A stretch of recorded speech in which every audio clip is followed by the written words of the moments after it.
The Talking Leeds podcast with Aaron Marshall and George Brooke.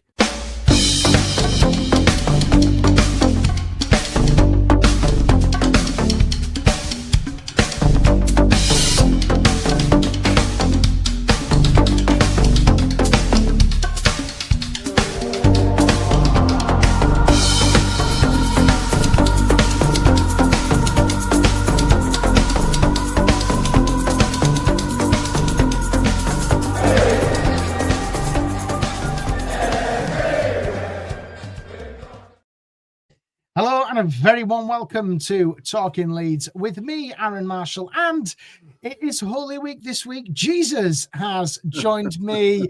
Good evening, Jesus. You died on the cross and came back to life. Here he is, Mr. George Brooke, aka Jesus, as we're going to call him because it is Holy Week. Good evening, resurrection, is it, Aaron, this Sunday and what have you? A resurrection at West Ham, potentially, for Leeds United. Good evening, good morning, good afternoon, good night, good middle of the night, whatever time you're listening to this. Hello, how are you, Aaron? Good evening, Jimbo. How are you, Aaron? I'm not too bad, thank you. Well, it's a little bit earlier than usual, but we haven't been on for a while. We had the international break and bits and pieces, so we're back to it. It's time to go, isn't it? This is the final hurdle now. There's no more international breaks, George. This is it. Come May, cometh May, as you would say, as Jesus cometh May, we will know whether Leeds United will be a Premier League side or a Championship side. They could be a FA Cup finalist. They could win the FA Cup come May. Who knows? We're back to it, George, aren't we? And lots to digest in the world of Leeds United, which has been happening over the last couple of weeks. Yeah, look, there's plenty to digest, and I think we last did it, I don't know when, maybe it was 2 weeks or so ago now, but still, that Man United game, I know we're playing West Ham on Sunday, but that Man United game seems to get further and further away, never mind closer and closer. It just seems like it seems like a long time away. Obviously, you'll be dreading that day. No, please don't come. You want to stay on holiday the whole time. That day will come. That day is the day. Obviously, you go back to work, and everything will be fine. But Old Trafford awaits Leeds United. I don't really care about the FA Cup. I don't care about what we do in that game, Aaron. But it is coming on Sunday. We will have a look at it. You will have your eyes on it. Well, on Sunday, live in the flesh. If anybody's going, let Aaron know, because he will be there as well. But there's plenty to look at, Aaron, today. There is. You're absolutely loving your enthusiasm this afternoon. I don't know what you've been drinking or smoking, but we're loving it. You've clearly refreshed yourself in the international break. It is April Fool's Day, but hey-ho. We can't do any April Fool's jokes because it's gone past 12. Right then, George, let's go. First of all, we need to say happy birthday to a certain Mr. McNamee. Happy birthday, Jerry. It is your birthday today. All the best from me and George. Enjoy and get well soon. He's got a bit of man flu, as Jerry. Happy birthday, Jerry. Happy birthday to you. And I'll see him Sunday, hopefully. Sing it to him. I hope he has a lovely day. Commiserations to him and to all the Irish followers here and supporters of Leeds on them not getting to the World Cup. What a real shame. I'm sure he was there wherever they played on the other He was night. In Prague, yeah. It was. Yeah, Prague, was it? Yeah. Well, you've got to say, what is that? Czechia? Is it? Yeah. They're a better side, aren't they? You know what I mean? And they eventually got through to the World Cup, as we saw last night, beating, was it Denmark, I think, on penalties? They did, yeah. They beat Denmark. They're through to the World Cup. Every man and his dog are through to the World Cup, Aaron. Don't get me started, George. I about this the other day. It's just 48 teams. It's just the round of 32, the round of 16. It's just nonsense. It really is. And yes, Jimbo says Jerry was there with Ian Hart. Yes, he was. If you go and check out on socials, he was there. Bloody boring international, says Realist 369. Yeah, the only good thing which has come out of the international break, George, for me, was seeing, as Jimbo says here, Mr. Bielsa. It was good to have him back, and having that Bielsa fix for me was just so lovely. It really was. Yeah, I think whenever Mr. Bielsa comes back to England, as I think this was maybe the first time he did Yeah. since his departure from Leeds, and obviously Leeds fans, get very excited about it all, and everybody's a bit of nostalgic. And we obviously saw Ben White; he was saying hello to on the bench, and then Ben scored in that game. I'm sure Bielsa would have appreciated that, even being on the opposition side. It's always really good to see him hearing him say about Leeds. He obviously wanted Leeds to stay up, and it was magical or whatever he said about it. So he's always well worth it, Mr. Bielsa. I saw Sticks as well was out there somewhere with Bielsa as well. There was Click giving him a Polish team, whatever team he plays for now. He was holding up a shirt. He met him, didn't he? I think as well. Jimbo says Thomas Tuchel sitting on the bucket made him laugh. He is no Bielsa, Thomas Tuchel. That was a really poor. I had to wash my eyes out with soap after watching that one yesterday. And I must say, I want to get into. I just want to touch on England. I don't want to dwell on internationals too much because they were extremely boring. I watched the Uruguay game for England. I thought we were poor, and then what Tuchel did yesterday with England, trying this false nine thing, just did not work whatsoever. It was just terrible. Japan, worthy winners, by the way. And I think there's only one man who we're going to be watching this summer, and that's Ao Tanaka for me in his Japan shirt, because I don't think any of the players are going to do much, if I'm being honest, who play for Leeds and play for their country. I think it's going to be him and Gabby Goodmanson, maybe. He could have a little stint in Sweden. No, Gabby Goodmanson is going to the World Cup with Sweden. He is. I'm sure Graham Potter will pick him, but I think other than that, I think it might only be Tanaka. Maybe there's one or two on the fringes. Calvert-Lewin obviously got sent home, which was apparently pre-done, and he was always never going to play the Japanese game. But yeah, Japan was very good last night. Obviously, AO came on, didn't he? But he didn't really do a great deal. But that it is what it is. It's I don't really look for England so much. Jimbo Semperi could get a late call for Brazil. No, he won't. Nowhere near it. It's nowhere near it. I'll tell you what, if he gets picked, I'll pay for the flight there for myself because he won't get there. Pirot, he nearly got there, didn't he, with Suriname, but they lost to Bolivia. That if they'd have won that, they'd have gone to the final. I think they were playing Jamaica, maybe, or maybe it was Iran. Or Iraq. I think it was Iraq actually that Bolivia played. Wow. So Suriname would have gone up against Iraq, but they lost, so he's not going. I think there is. Yeah, I think there might only be two. Brendan will be there, won't he, as well? So yeah, but the Americans are going to do nothing. They're dreadful as well. Well, none of them will. And if you want to laugh, we could just watch Jesse Marsh getting beat by, I don't know, Guacamole or whatever they're called. I don't even know who's playing in the World Cup. Panama. Let's just laugh at them. Panama are in England's group, aren't they? Well, England will get beat by Panama. Thomas Christensen, if I remember rightly. Yeah, it is. He's the manager, Aaron. Yeah, that's right. Yeah, God, it's a joke that was. But anyway, the international break is over. It's back to Leeds. We've got FA Cup quarter-final action this weekend. We've got, obviously, the Manchester United game coming up after that. And it's the run-in, George, the final run-in to the end of the season now. 7 games or so to go. There's a lot running, isn't there, in this kind of running. How are you feeling, George, about the end of the season now, because we're coming to the final stretch now, aren't we? Leeds are currently 15th in the league, below Spurs, below Forest, below West Ham. We can kind of write off Wolves and Burnley. They've gone, haven't they, really? How are you feeling, George? Give us some optimism, give us some positivity, because I know what you're going to say. You're going to say Fark out, but we're not going to say that. But how are you feeling? Look, like I said, I don't care about the cup game. They can do what they want. The real test starts again. Is it a week on Monday? Yeah, is it a week on Monday? We play Man United at Old Trafford. Look,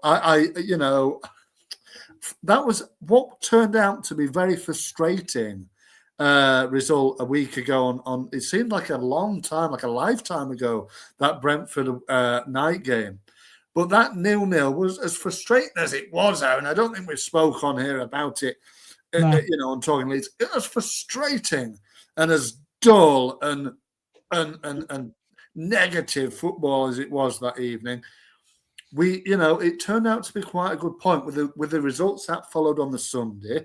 I can't remember quite how it went, but we're now 4 points clear of West Ham in 17th. So sorry, in 18th. So we do at the moment. Okay, it's fine.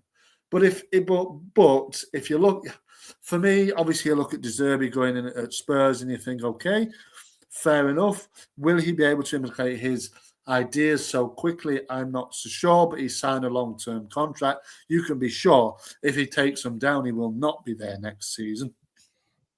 But for me, if we don't stay up, as soon as the final whistle comes at the London Stadium in May, off you go, Mr. Farke.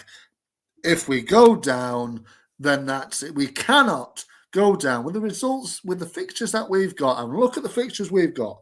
Out of the last 7 games, your bar Man United, who are flying high at the top, will get battered at Man United. And then people start to get jittery. It might go to a point. West Ham are playing Wolves. Can I just say something? The Manchester United game, George, is kind of a free hit because the way that we're going to touch on Sky because obviously they've moved the Spurs game to another Monday night later on in the show. If we're still sitting 4 points clear, I don't think we will be because I know that West Ham have got Wolves that game weekend. So, you pretty much think that West Ham will pick up points there. If Leeds are sitting 4 points clear going into that Manchester United game becomes a free hit. If we're sitting 1 point above the relegation zone, as an example, it's like, oh, crap. It's do or die situation now, isn't it? Yes, I believe it is, but I believe that'll be the case, Aaron. But bearing in mind, we've always played before the likes of West Ham and Forest and Spurs. So obviously, Forest and Spurs have been in Europe.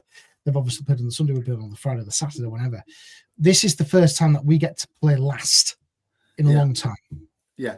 So the pressure is truly on, and the pressure is on West Ham, Forest and Spurs because they want to pull themselves away, but they need to pick. They need points to put pressure on us. We can sit back, watch how the weekend goes, and then go into that Monday night game thinking, if we get a point here, it's good, or don't get heavily beat, it could be all right. Yeah, I think, well, that's it. You get the foresight of seeing what the other teams do instead of playing first. If you lose, then you're feeling a bit, the other teams, have the ascendancy. But, West Ham have Wolves. I think Spurs have Sunderland away. Yeah. And I can't remember who Forest have, but... I can tell you now. Right, because let's have a look here. I'm just looking at fixtures. They're all on the Sunday. So Forest have Villa, right. Sunderland have Spurs, and West Ham have got Wolves. All on the Sunday, right? On the Friday, they're on the Friday night. Yeah, they're the first game, aren't they? They're the first so look, game. They'll be a point behind us. But look, if Spurs lose, we've got 2 teams in between us and the relegation zone, obviously. So if Spurs and Forest both lose on Sunday, then, the point, it's okay. Anything then at Old Trafford on Monday is a bonus because I believe we'll just be a point behind West Ham come Saturday morning. So, it's really do or die for Leeds now. Get this FA Cup game out of the way. If we win or lose, whatever. And then, all right, Wembley, if we win, if we don't, whatever. But, Man United is the key. Get that game out of the way. Then you're going into a real, fine-looking, few fixtures where Leeds United need to pick up 2 or 3 wins.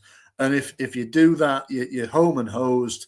You can enjoy the last sort of 3 games. But you're right. You're absolutely right in what you're saying, George. And looking at those fixtures, people, pundits are saying, oh, we've got the easy fixtures, we've got the easy ones, which on paper we have, but we know the Premier League is never an easy. There's no easy fixtures in this. There really isn't. So I just want to quickly go through the fixtures which we have got. Let me find it. You keep talking, I'll find it. Well, I think we've got, what was it? Let me give you the breakdown. Yeah. So I think they've got back-to-back games with Wolves and Burnley, don't they? Is it after the Man United game? So these are the games that we've got. We've got obviously we've got West Ham at the weekend, the quarterfinal of the FA Cup. Manchester United away on Monday the 13th. Then we play Wolves Saturday the 18th at home. There is a huge game. The pressure will be all on Leeds there to pick up points, 3 points. Then they're away to Bournemouth on the 25th. Right. Again, that's not easy. That's a tough one. That, and then we're going into the next fixtures, which is in May 26. We have Burnley at home, which is under the lights. Friday, Sky have moved it to that. Then we've got Monday, the 11th of May, Spurs against Leeds. Sky have moved that. We're going to touch on Sky and how crap they are. Then we play Brighton at home, final home game of the season, and West Ham away. So you would hope come Monday the 11th of May, you would hope Leeds would be safe. That's the dream. Come the Spurs game, you've got wins under your belt over Burnley and Wolves. Who knows? You might have picked up a point against Man United, but what happens? But don't forget, you're Bournemouth in the middle of that all as well. So don't write that out. Again, Bournemouth, we've won one game away all season, mate. I don't think that's going to change anytime soon. And, the way that Farke plays, he's got a hard on for a draw. You just, that's just the way it is. We're just not going to get anything other than 3 points, than a point away from home. And that, maybe 7 draws will do it. That's what he's playing for. That's what he's banking on. He's banking on those bloody games against Wolves and Burnley. Well, what happens, Daniel, if we don't get maximum points from that? What happens there, Aaron? You know what I mean? I think the pressure is well and truly on. Wolves are informed, by the way. They're going down with a bit of a fight. Burnley, a draw specialist as well in this league. So, it's never easy, but we can cross that bridge when we get to it. The Leeds are at home for both games. You've got to fancy them. You really have. But for me, the main worry for me, how I'm feeling right now about Leeds, George, is the way that we're not scoring goals. That is a huge concern for me. Dominic Calvert-Lewin obviously played for England against Uruguay, was sent packing, as the press was saying. But, that's the worry for me, is scoring goals. And I was thinking back to when we were relegated from the Premier League first time, we were still scoring goals defensively. We're absolutely all over the place. But Leeds managed to score goals. This time around, I look and we haven't scored a goal in 450-odd minutes of football from open play. I just worry where the goals are coming from. Dominic Calvert-Lewin, for me, I was going to do top or flop and actually use Dominic Calvert-Lewin, but I thought we'd leave that to the end of the season. But I'm worried about where goals are being created. The goals, we create chances, but we just don't finish them. And that's been our issue all season long. And it boils me back to January, to where we, why we didn't bring another striker in. But, I don't know. That's my biggest worry. And I think Farke needs to sort that out and quick, because the longer this goal drought goes on, the more difficult it's going to be. Yeah, of course. And I don't know when DCL scored his last goal. Obviously, like you said, we haven't scored for 4 league games. We've drawn 2, I think, and I think we've drawn. The draws are fine. Like draws away from home are fantastic in this league. They really are. But I'm not sure about that. They are. Listen, I'm not going to have this argument with you. They are. A draw away from home is always good in the Premier League. Not if you draw in every single game. It's better than nothing. That's all I'm going to say. You've got to win one eventually, surely. Well, we have won. Won one in September. It's all not good enough at this moment in time. Will I do a watch along realist? Who knows? You know what I mean? If if the vigor is there for other, for people to want me to do one, then I will. But look, for me, you're drawing a lot of games out. And eventually, it comes to get you, and it will come to get Leeds United. The way that they draw. Shall I tell you what I found with Leeds at the moment, George, is when Dominic Calvert-Lewin plays well, Leeds genuinely do quite well in games. When Dominic Calvert-Lewin is off, I look back to the Palace game a couple of weeks ago and he missed that penalty, and obviously the ref was just shocking. I actually think if Leeds had kept 11 men on the pitch, they'd have gone on and won that. I do genuinely believe that. Would have done, But Calvert-Lewin reminds me so much of Bamford, where he needs to be confident. When he's confident, Leeds are confident, and Leeds win games. When he's not confident, when he's out of form, when he's not, getting chances and taking chances, it reminds me a bit like Bamford. I don't know why. It just worries me that it's that confidence in him, which he needs a goal, and he needs a goal quick. Do you know what I mean, Josh? Do you know what I'm trying to say? Oh, absolutely, mate. He needs a goal. He needs a goal at Man United. It reminds me of Bamford, because Bamford was such a confidence. Yes, of course. And Bamford, you're getting visions of this with Calvert-Lewin here, because Bamford on his day was at times unplayable. When he was confident, we've seen the goal against Peterborough. We've seen other goals he scored, which were great. But it was too hit and miss. Dom seems a little bit like this now. You can see why potentially other teams weren't that interested in coming to get him. And, we have no other outball. Nemecha is okay, but he's not probably really not Premier League quality, is he, at the end of the day? Okafor is a little bit on the fence. You're thinking he can't really get us that many goals. It's just disappointing to be in the position where we're sitting 4 points clear, but we haven't scored in 4. We haven't won in 4. And I think we have not won in 6, actually. So, it's looking a little bit bleak. And, you're wondering, do we stick or twist? You watch Spurs go in and get De Zerbi. There has to be something where Fark says, look, we've got to do something outlandish here, because 3-5-2 is dry. You've got to, you can't leave Dom up by himself because he's isolated. So, and so what do you do? How do you figure out this puzzle to getting goals? And for me, you've got to be more attack minded, because shall I tell you if I was, what I would do is I would look at Dan James. He's just got a great goal for Wales, by the way. Yeah. I would be looking at a bit of pace, a bit of width, looking at Nonto, looking at Dan James. Brendan, for me, has been a bit isolated in times and frustrating again. Maybe he needs to. I don't know. I haven't been sold on Brendan. I haven't, all season long. And I know he's been brilliant, but for me, it's just been so inconsistent. Looking at the likes of Tanaka, looking at Sean Longstaff when he comes in and he does a shift and he runs his ass off for you. So there are players there. It's just looking at trying to get that pace and that width, because you look at Calvert-Lewin, he likes a header of the ball. If you can get a decent cross into him, he's 9 times out of 10 he'll get his head on it. Well, he will, but like Jimbo says, Willie Tanaka and Longstaff need more game time. The thing is that Fark needs to go and look at is try something different.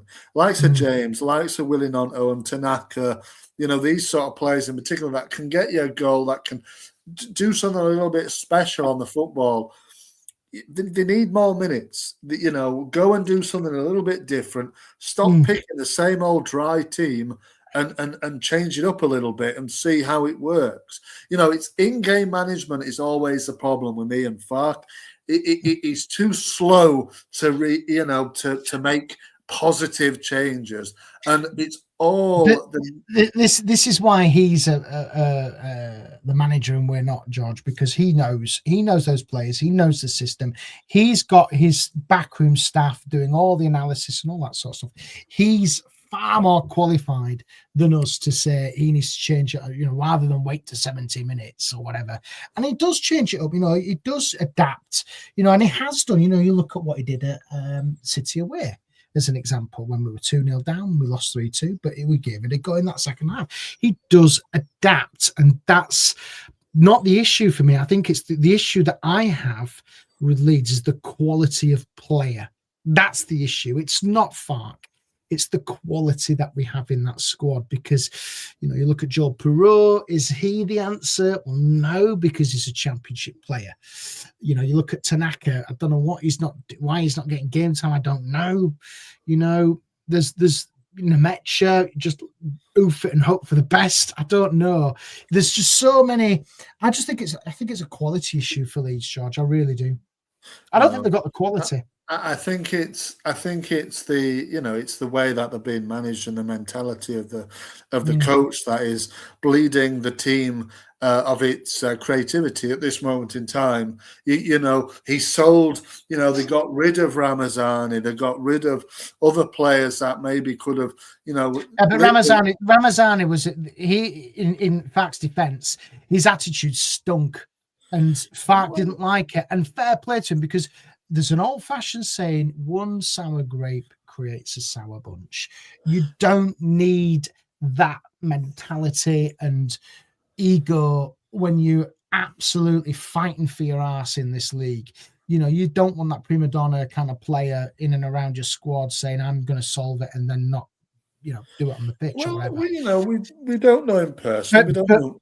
No, well, that's what it's clear as day. You know, that's why he was moved out. It's gone on loan. You know, he's not going forever. He'll come back in the summer. There's no doubt about it. But he'll come back when the manager's gone, and he'll come and play football, what he should have been doing for a longer period. You can't say Ramazani would have sorted this out for Leeds. No, but it's another technically gifted player that might. Ramazani going out on loan is not the issue here. You know, the issue here is we don't have the quality in that squad of real Premier League caliber players. You've got Dominic Calvert-Lewin, who 3-4 years ago was in the form of his life for Everton, and we're trying to build that back up. He's obviously built his confidence up, getting an England cap, etc., but he needs to score goals for Leeds. And ultimately, if he wants to go to the World Cup in the summer, he needs to be scoring goals. I'm sure Thomas Tuchel said that to him before he left early, you know, from the England camp, because, you know, you look at, you know, I watched England against Japan last night or whatever it was, and that false nine was just dreadful. Honest to God. It was Dominic awful. Solanke, Calvert-Lewin, you know, any one of those players can really put the name down on, you know, making Harry Kane's backup here.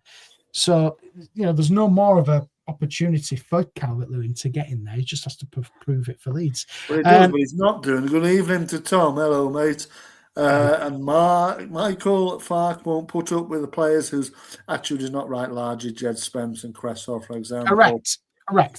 Yeah. And if that was you, George, if you were in Fark's position and those three being a little bit jippy with you and giving you a little bit of cheek, you'd have said, off you go, I'm not having you around me. You'd have done exactly the same, and I'm sure anybody in the comments would agree with me. Yeah, but we don't. Yeah, but I mean, that's only what it looks out from the outside. We don't know these boys personally. You know, well, no, we don't, but we're only commenting on what people have said. Jimbo says if Fark went, they will bring in someone like Dyche, who will park the bus even more than Fark. There you go. I think you can't even get how far back would he want to park it? Bloody hell, it's just park the bus, park the damn coach. But that's in a way it's better than getting more. Spurs, for example, sack the coach. They don't sack the coach again, and now they've got another coach out. They're more coaches than bloody National Express, this season. So it's just too many coaches, isn't it? This is why you don't sack your managers. Anyway, we've got to move on. Let's time for a bit of this. Top or flop. Right, top or flop time. We haven't done this for a couple of weeks, George. Are you ready for a bit of top or flop action? Yes, absolutely, Right. Don't forget as well, if you want to get involved in top or flop, this is where we look at previous or current players and we discuss if they were a top player or a flop player for Leeds United. Right, George, I have gone for the 2014-15 season. In this season, Massimo Cellino was the chairman. We had David Hockaday as head coach until the 28th of August. Neil Redfern. Darko Milanic had a short spell before Redders came back. We were 15th in the Championship. We reached the FA Cup third round and the League Cup second round. We were knocked out by the mighty Bradford City in that round. And it was just a dreadful season. So we have to touch on this one. David Hockaday was in charge for, 40 odd days or whenever it was. Yeah, it was just bad. After his career at Leeds, he had a short spell in charge of Coventry City as a caretaker, and then went to Kidderminster Harriers, and then he buggered off and taught in schools. I think he's down in Bristol somewhere, teaching in a school somewhere. He's a PE teacher. Right, George, are you ready for some top or flop action from the 14-15 season? Yeah, absolutely, Aaron, absolutely. Righty ho! Right, I've got 6 players for you. If we agree on all 5, then I'll throw you the 6th one. If I don't, then we'll leave it there. Right, the first one on top or flop this week is Giuseppe Belushi. Giuseppe Belushi joined us from Catania, where he made 99 appearances, scored no goals. He was with us for a couple of years at Leeds, 57 appearances, 2 goals. Then he went off to Empoli, Palmiro, Monza, Ascoli, and Riccartenesi, or whatever it's called, in the Serie D league. Giuseppe Belushi, top or flop? It's probably going to be flop, isn't he? But you like Jimbo says, after all this time, I still don't know. You just don't know really. There was a player in there, but I think he was too like bullish, and he just went. It was like a tornado all the time. He couldn't seem to regulate his emotions properly. So he'd be like steaming into tackles and then hot-headedness instead of being calm and stuff. But there was a time and a place that really, we really needed that in the team. And he scored that lovely goal at Bournemouth. I can't remember what his other goal was out of the 2, but nobody can remember. No, but I remember seeing him live, and you're thinking, what on earth is this? He's charging around the place. He's like I said, he's looking like to 2-foot everybody really. So he has to go down as a flop, really, for me. Yeah, guess how much Leeds paid for him? Well, it can't have been much. It was maybe it was 1.6 million. Right. That was a lot of money back then in the Championship for a kind of an unknown kind of European player. It was, for me, a complete flop. It was one of the Signal 6, if you remember. It was, yeah, of course it was. Absolute flop. Don't know what happened to him. It was just you're right, absolutely on the money, too physical, too aggressive. He was way too aggressive for like. He just thought, just calm down, lads. Just calm down. Yeah, right. I get the passion. You want to win, but just tone it down about 10. Because you can't be steaming into tackles, getting sent off all the time. I listened to David Hockaday on a podcast recently. I think it was actually from a few years ago, but I thought, hey, now let's have another listen to this, and to sort of put myself back in those years in the Championship. It was a bad, and I know it's not the finest classic years, but we need to touch on it, realist. We've got to get on because we've got to do all of them, haven't we? It was a complete flop, wasn't it? For me, I would put him in that category. Yeah, we'd both say flop. Michael says flop. Was there any top that year? Well, you'll soon find out. So Belushi was a flop, righty ho. Right, the next one on our list for top or flop is Billy Sharp. Still playing at 40 years of age. He's playing for the mighty Doncaster Rovers. down there, 76 appearances and 12 goals.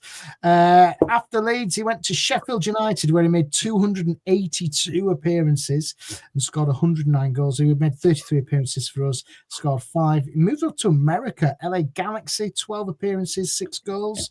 And then he moved to Hull, 11 and no goals. And then he buggered off to Doncaster after that. So Billy Sharp, George, what did you think to him? Number 9 at the time for us. We paid 600 grand for him as well from Southampton. Scored on his debut, if I remember. He did. He scored against Middlesbrough. They were one and only David Hockaday win, and that came at Ellen Road. A late goal against Borough. He scored, 12 goals or something like that. I remember one at Huddersfield he scored. Your mate will be playing with him, won't he, down there in Doncaster, won't he, Aaron, at the moment? But for me, like Jimbo says, he was a flop for us, really. He was top for every other club he played for. And he was a championship merchant, goal scoring everywhere, really. But when he came to Leeds, I don't know what happened to him, really, whether it was the system, whether it was the just whatever. It just didn't hit really properly that it probably should have done. And again, it was another flop, really, that goes down as another sort of forgettable stint with us, really. But a forgettable flop. He really was. And yet he's such a well-loved player most other places where he's been. And I don't know where the lad's from, but he seemed to love a bit of South Yorkshire, didn't he? Really, Sheffield, that's where he's from. Born. Sheffield, yeah. So he seemed to love it, and that's what it is. Maybe he just didn't like West Yorkshire. Maybe he just didn't like, the west side of things. I don't know, but it just didn't hit properly, and I'd agree. Flop really says flop. Jimbo says flop for us, top for every other club. And then I like this, Michael, flop in capital letters. Flop. You can just hear him shouting at the screen. Right, so 2 flops in. Right, the next one we have is this one. Gaetano Berardi, George. Mr. Berardi. This is the season when he joined us. It was with us for 7 years. Joined us from Sampdoria, but Leeds 157 appearances, 2 goals. Went to Sion and then Bellinozona, whatever that's called. I've no idea where the hell that in the world is, but I'm just reading it from Wikipedia. But Gaetano Berardi, George, what did you think to him in a Leeds United shirt? Well, what can you say about Berardi? An absolute majestic player in the end for us, a real top player, wasn't he, Berardi? Really, really top player. Really, started poorly. We all remember that Accrington Stanley red card where he basically karate chopped the bloke. But then from then he really got on, and he really, it was always the right side of it, whereas Belushi was the wrong side of the anger. Berardi was the right side of it. Always give the passion, but not like he was out of control. Yes, he got a few red cards, but he had the passion on point, really. He knew what it was with Leeds. He took really quickly to the tough tackling, the kind of no-nonsense, that Leeds United fans like. And that's what he was. Yes, he went over the top sometimes. The playing ability was probably questionable, really, at times, but just the way that he was and the way that he will always be remembered in that promotion-winning team and under Marcelo Bielsa, and then the way he left on the pitch at West Brom with Pablo at Ellen Road. It was just great. It was a really, really top sort of cult player. It wasn't the best of ability wise, but he gave it everything for Leeds, and that's what you want if you're not of a good ability. What I always found with Berardi, George, is that he did a shift and he worked his socks off for us. And you're right, he wasn't technically the best, but he would do the right thing at the right time for me, Berardi. And, absolute top player for us. And we always forget that Berardi was actually brought in from Massimo Cellino. He brought him in to the club And that kind of goes under the radar for him, and under a 2-year deal. But he actually took a wage cut as well, did Berardi, apparently, to join. Because he was playing, I think, for Serie A. Yeah, he was playing in the top division with Sampdoria at the time. Yeah, so he was, everybody was coming in. As a fan, you couldn't keep up with the amount of players that were coming in. You could hardly pronounce some of the names that were coming in at times, and you just think, well, who the heck is that? Another lad just rock up, and you didn't know who he was. And that's how a lot of people say when they, you talk to players who have played there at the time. Everybody was coming through there. You don't know who it was. It was just another lad at training every single day. The fans are trying to remember how the heck to pronounce these names. But Berardi, it was like throw a lot of SHIT at the wall and see what sticks, wasn't it? And Berardi was one of the very few that stuck and very well ultimately. And obviously Bielsa liked him as well, didn't he? I think he played a lot of those 100-odd games under Bielsa, really. Yeah, he did, yeah. He has retired. He retired in 2023 at the age of 34. So Leeds United, get on the blower. Get Berardi down and do some corporate work, because I'm sure Leeds fans would love to see him. But yeah, I'd agree. Top player. Realist says top. Michael says top. Jimbo says top. And it was worse during the Kevin Blackwell. But listen, we'll leave Kevin Blackwell that era for another time. But yes, top. So we're all happy with that. Right, my mate Liam Cooper is next up. George in top or flop. Now I'm interested here because I'm going to give you his stats now. You can't say flop. Hear me out. Leeds, again, it was signed under Bielsa from Chesterfield. When he made 61 appearances and scored 4. Right, for Leeds in 10 years, 262 appearances, 11 goals. Then he moved to CSKA Sofia, when he made 23 appearances and scored once, and is currently at rock bottom Sheffield Wednesday, 14 appearances and 1 goal for them. But he joined Leeds for about 600 grand from, where did he come from? Chesterfield, wasn't it? Yes. Now, Liam Cooper, put all your personal beliefs to one side, George, but think of what he's done for the club. Liam Cooper, championship winner, trophy, Premier League player under Bielsa. Come on, top or flop? Well, before we get to it, Michael's asked, what am I drinking? It's just orange pop, mate. It's nothing special. And Aaron, his pal, of course. I think you missed that. Michael has asked who your mate is playing at Doncaster. I don't know if you want to disclose it, but you might be able to tell Michael. Well, let's just move on. Michael, ask Aaron another time. But for me, I mean, Jimbo says top and amazing for the club. Captain lifted the championship trophy and told the people who didn't want to be at the club to go away. It was a little bit stronger than that, Jimbo, if I remember correctly. Look, obviously down the years, and we've had many discussions about Mr. Liam Cooper, of course. But, for all intents and purposes, you could not say that he wasn't a top player, really, for Leeds United. I think because of the, not again, playing wise, atrocious, really, really poor. I'd said many times before we started the pod, even all those years ago in LS11. Before I even said, I remember, just screaming at the telly when he gave away a penalty. I think at Aston Villa one time. I said, "You should never play for Leeds United again." And unfortunately for me, he played probably 100 or odd times after that.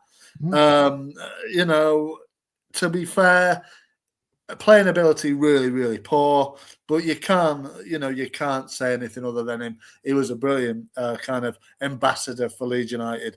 Won the league, somehow played in the Premier League like a lot of these players that came up with Bielsa. And then, just always speaks very well about the club, obviously, with being the captain for like 10 years. You can't say any fairer than that. And like I said, all my sort of personal issues with him playing-wise, he seemed like a good man. I spoke to him briefly one time. He seemed like a good man, and but and he loved Leeds United. And It did. Tom So, says, if you're discussing Liam Cooper, I say top, even if he was a Hull lad, of course. Yeah. So you're saying top. Top for Cooper. Top. Excellent. I'm going to clip that. Yes, Liam Cooper. If you don't want to be here, like Jimbo says, then off. And that was what he said. It was, absolutely. Obviously, a lot of them did, and obviously you can't. For me, you're talking that. For me, he was part of the problem as well, but he was the captain at the time as well. So you can't give him his credit, can you? You can't. You've got to always find something wrong with him. You've said top. He is a top player. The majority of Leeds fans agree with us. I'm sure everybody in the comments agree with us. Top player. And obviously, he's down at Sheffield Wednesday now. He's 34 years of age. He's still playing his trade. Good luck to him. He was a top player for Leeds and a loyal servant to the club. You can't take that away from him. And there's not, look at this day and age. You look at players who can't even stay at a club for 3 years. He stayed for 10 and he was there with us. So fantastic servant to the club. Right. All agreement so far. Nicky Jose is the next one, George. I thought you might. Nicky Jose. He made 3 appearances for Leeds, scored 0. Then buggered off to Crewe on loan. Joined Swindon, made 38 appearances, 24 goals. Charlton then for 3 years, 42 appearances, 8 goals. And then he's finished his career at Exeter City. But Nicky Jose. Nicky Jose was a complete flop. He played 3 times, Aaron. One of those I think I did see live, but I can't remember who it was against now. And it was again listening to David Hockaday not that long ago. I was listening to it, and he was talking obviously about his time at Leeds, and Jose was one of his signings, but he was said that he was putting all these names to the president, as he kept calling him. And one of those names was like Virgil van Dijk and things like this when he was playing at Celtic. And he was apparently telling, Massimo Cellino to go and get these guys and go and get these guys. And Jose was one of his signings. Very few signings because a lot of them were Cellino's, obviously, the Italian influence. But Jose, Clive says, he was poop. He was rubbish. And he was not even championship level at that time. He was probably like League One or even League Two kind of. I think Leeds only went in for him because I think he was cheap, wasn't he? He was cheap, and I think by the look of it, by the sound of it as well, David Hockaday was looking through his kind of contact book, saying, "Who can I come and get here that is realistic? That the chairman's not just going to." Poo-poo, and obviously Jose was probably an easy one to get because he knew he wasn't going to play. Just get him in as a filler. He never played. He only played 3 times, and he was absolutely crap. So he has to go down as a cheap and nasty, says TLG. But he just didn't get a chance, did he? Please tell me, and I'll list top and flop quickly. Clive, you missed it. You're feeding your cats. We are feeding yourself. Go back and watch it again. So we're saying flop, George. Yes, it was a flop. Right, there we go. Flop, floppity, flop. Right, okay. So far, so good. This is your 5th and final one. Josh, I think we might disagree on this one. But if we both agree, I'll give you a bonus one, which I've got lined up. Right, okay. Mirko Antonucci is next up for Leeds. 75 appearances, 19 goals. After Leeds, he went to SPAL, wherever the hell that is, made 105 appearances and scored 34 goals for them. Then he went to Bari, wherever the hell that is, and made 126 appearances and scored 58 goals for Bari. And then he went back to SPAL, where he retired, 72 appearances and 16 goals. I think they're all in Italy. I have no idea where the hell they are. But what do you think to this one then, George? Mirko Antonucci. Yeah, he went. They're all in Italy, you're right. And one of them, Spal, I think he ended up playing in Serie A at one stage towards the bottom end. I think the team, they got relegated. But they're all Italian sides. Mirko Antonucci, fear the beard. I've got to Like say, you, he was a like top player, you. mate. I've got to enjoy and Oh. appreciate Mr. Mirko Antonucci just simply for the facial hair as well as the way that he played as well. I thought he did okay. 19 goals.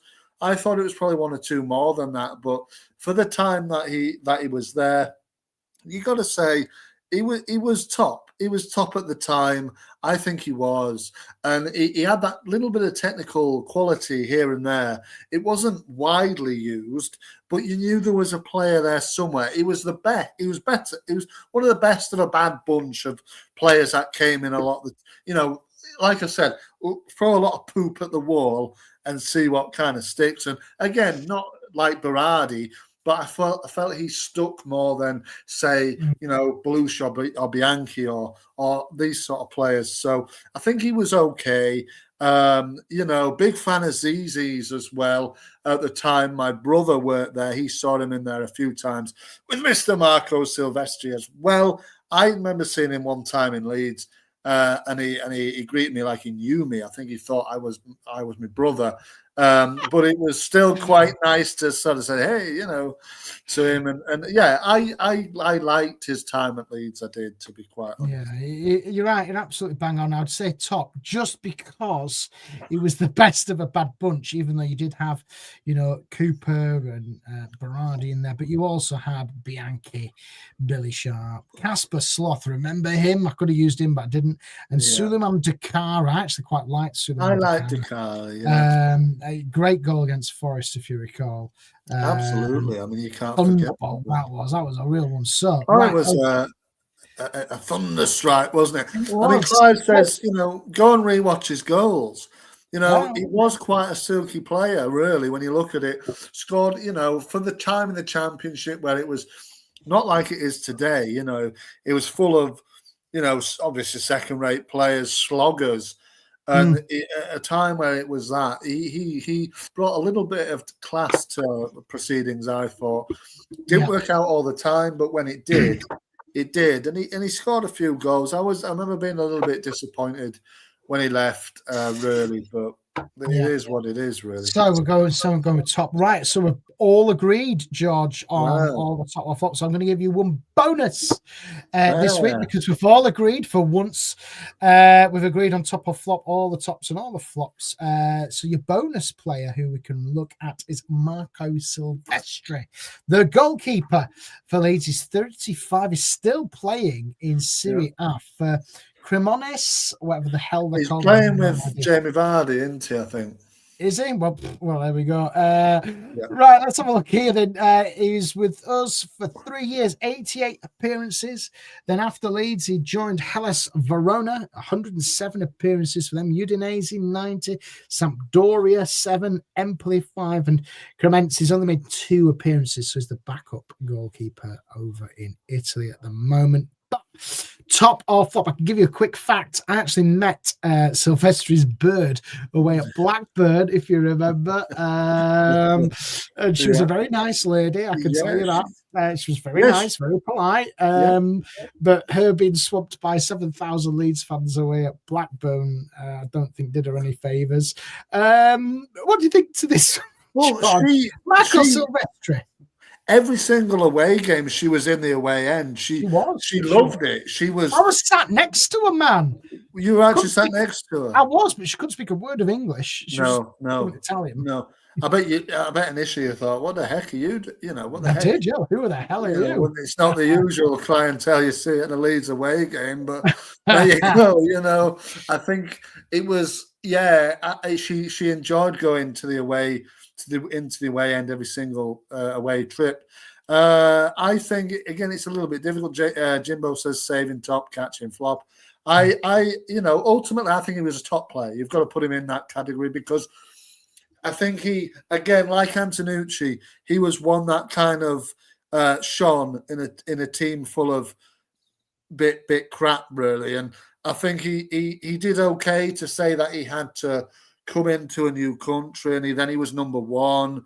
I thought he did okay generally. He did actually years later get called up for the Italian national team. He didn't play, but he got a call up, and I thought it was okay. He was a little bit unlucky to lose his place to Rob Green, wasn't he, when Gary Monk came in? But I think he was solid. He was solid. Like I said, another guy, like I said, who liked his Zizi in the city centre with Mirko Antonucci. So I can't say anything bad against him. I think he was okay. I'd say it was a flop for me, was Silvestri, because his catching was just shocking, and he had a mistake in him. I don't know if it was the language barrier. I don't know what it was, but you always, when he was playing, you just didn't feel confident that he would do the right thing. And I just think he was too young at the time. The Leeds United jersey, as we all know, is very heavy. And, you know, when you make a mistake, I think he made a couple of errors in his time at Leeds. He did, yeah. You know, but yeah, for me, it was a bit of a flop. I wouldn't say he was a top player. Everybody else, Verona, obviously, Udinese as well over in Serie A. Done well there, but here I'd say it was a flop. I really was. Yeah, I you know, obviously again I thought he was David Beckham, didn't he? At parts with the different hairdos every single time he went on the pitch, and you know, I did enjoy the shirts that he played in that show. A little bit of camo, you know, like camo kind of thing, the army green and the kind of grey one with the kind of patterns on it, but you know, ultimately, I would say for the time he was a top player. Because I don't think he was a flop, but fair enough. There we go then. Right, that is your top or flop this week. Let us know which era or manager or years you want us to look at next week.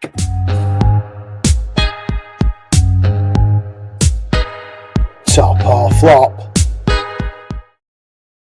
Right, top or flop done for this week, George. Right, let's get straight into it. Leeds are back in FA Cup action this weekend. They are away at London Stadium to take on West Ham United in the quarter-final of the FA Cup. Leeds have not been in the quarter-final for a very, very long time of an FA Cup.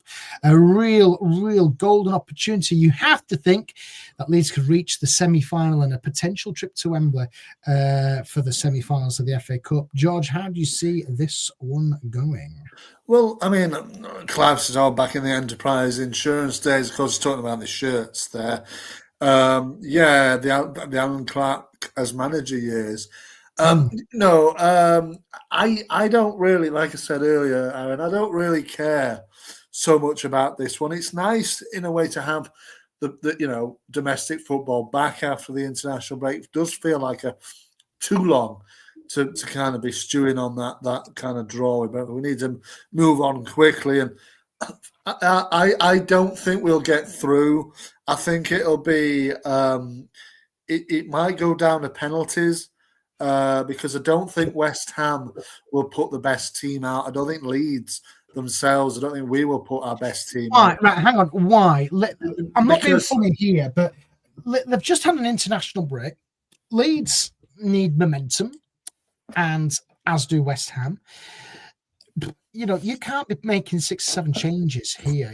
I think both teams have got to go for it, because ultimately, George, Leeds United are never going to get another opportunity, I don't feel, for a long time to get to the semi-final of an FA Cup.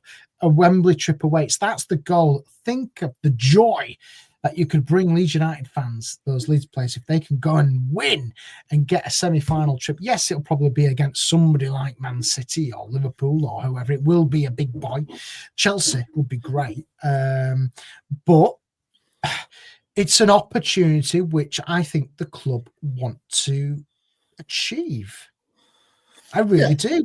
Of course, it's a golden opportunity, and it's a day out. Listen, Leeds will not win the FA Cup. I'll clip this up, and if they do, I'll eat your hat live on air. Listen, there's no way Leeds will win the FA Cup, but as a day out, as a momentum, as an experience for us not to go to Wembley and go to a bloody playoff final and lose.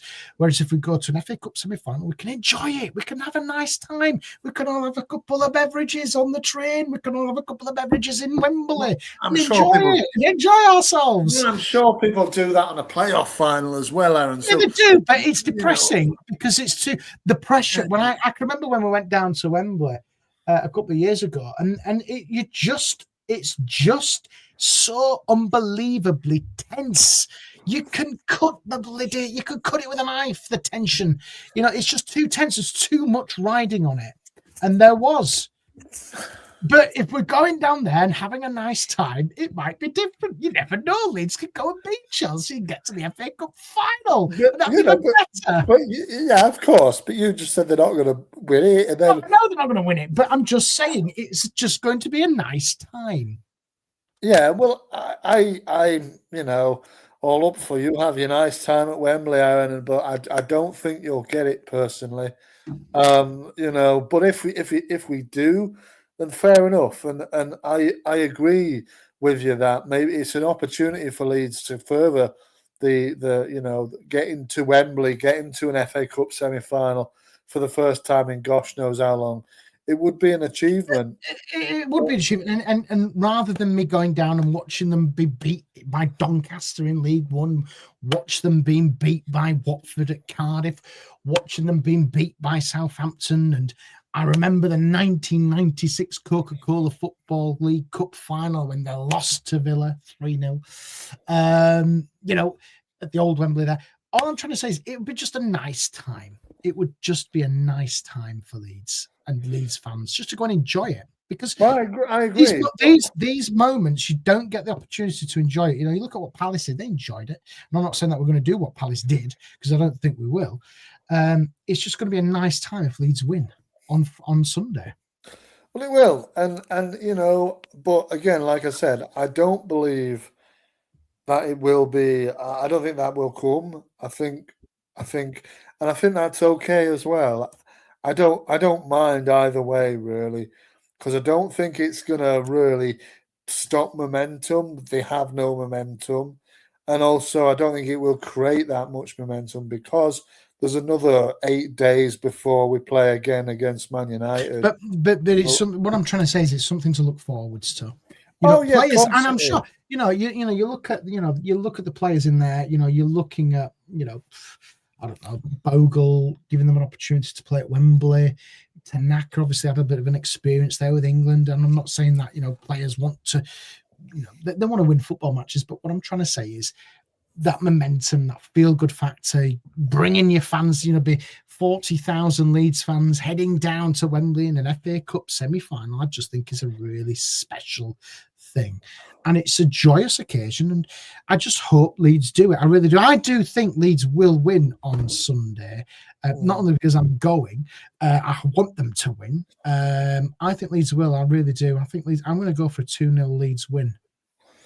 I'm feeling quite confident, even though we will probably make changes, as you say. But the likes of Nonto, Dan James, and Perry will need to put his marker down on the goalkeeping position. I think he'll play Ampadu. I think he's crucial, to how we play.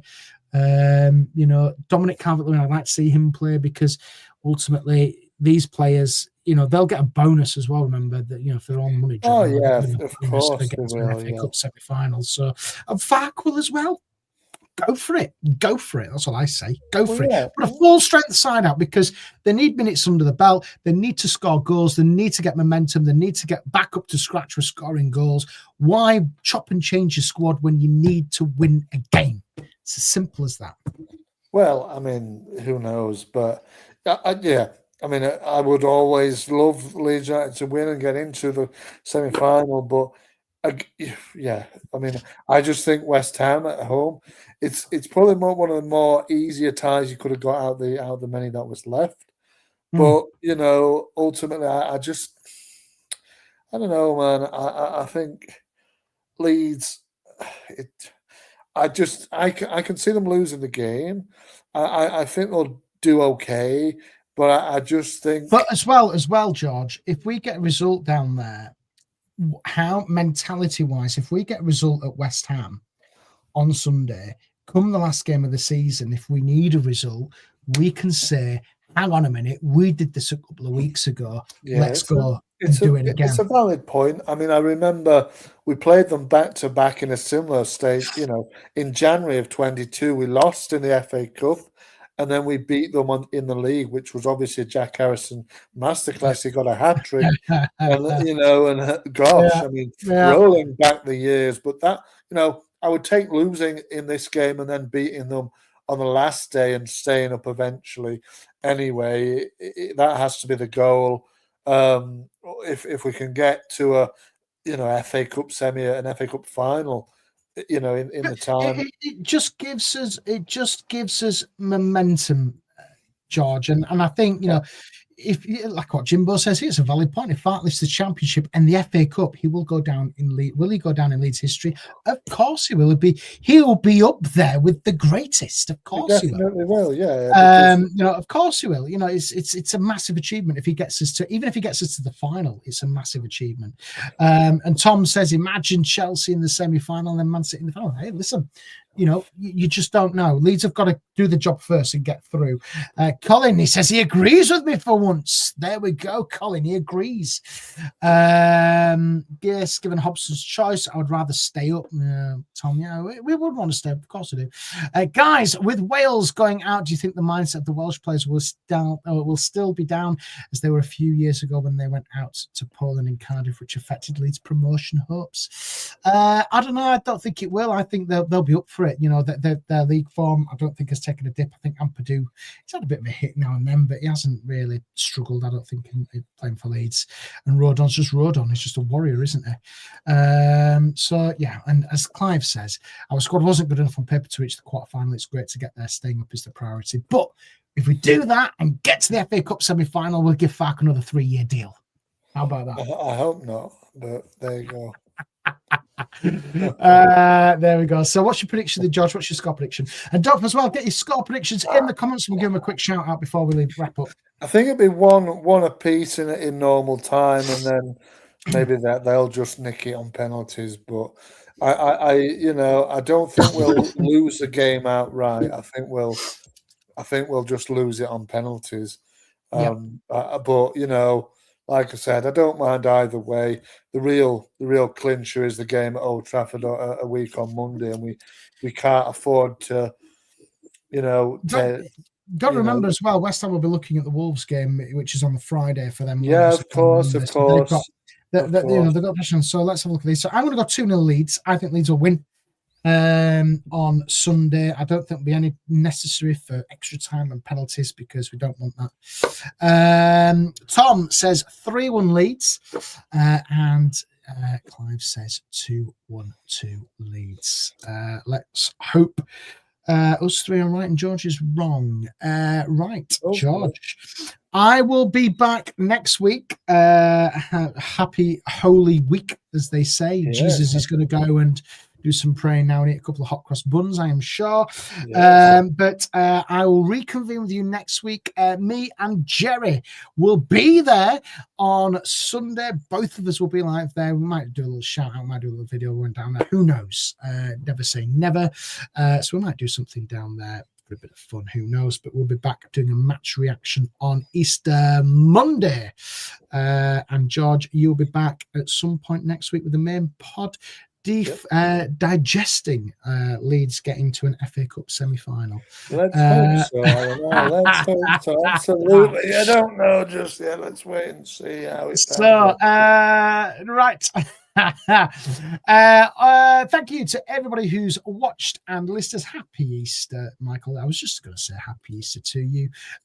George is going to go and eat his hot cross buns, and we will see you live on Sunday if me and Jerry do something, and I'll see you on Monday, and we'll see you later. Adios, Jesus. Adios. Hasta luego. See you later. Bye-bye. Yeah. Oh.